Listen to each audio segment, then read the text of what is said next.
Si Pangulong Bongbong Marcos na ang nag-report na malapit nang lumabas ang arrest warrant laban sa contractor na si Sara Diskaya.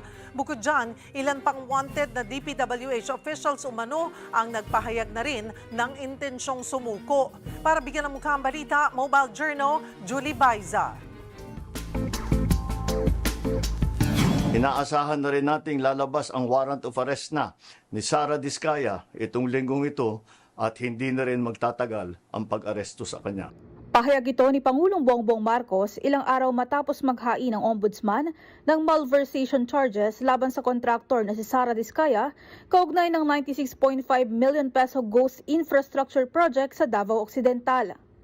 Inanunsyo rin ni PBBM na 8 empleyado ng Department of Public Works and Highways sa Davao Occidental ang nagpadala ng sulat at nangakong susuko sa National Bureau of Investigation para harapin ang kanilang kaso. Magpapatuloy ang investigasyon, magpapatuloy ang pagpapanagot at titiyakin ng pamahalaan na ang pera ng bayan ay maibabalik sa taong bayan. Kasabay nito, naglabas ng freeze order ang Court of Appeals para sa bank accounts at ari-arian ng isang construction company at ni Benguet Representative Eric Yap at ACT-CIS Party List Representative Ed Vic Yap.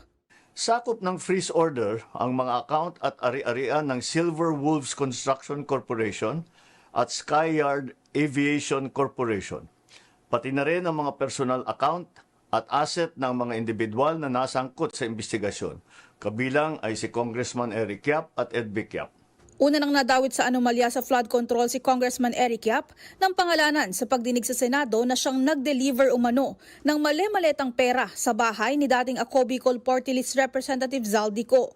Paliwanag naman ng Pangulo, kailangan ng freeze order para masigurong hindi maibebenta ang mga ari-arian ng mga ito at maibalik ang mga hinihinalang ninakaw sa taong bayan. Sa kabuuan, aabot sa 280 bank account ang na-freeze, 22 insurance policies, 3 securities accounts, maging 8 air assets ng Skyyard Aviation. Mga kapatid, Mobile Journal Julie Baiza po, hatid ang mukha ng balita.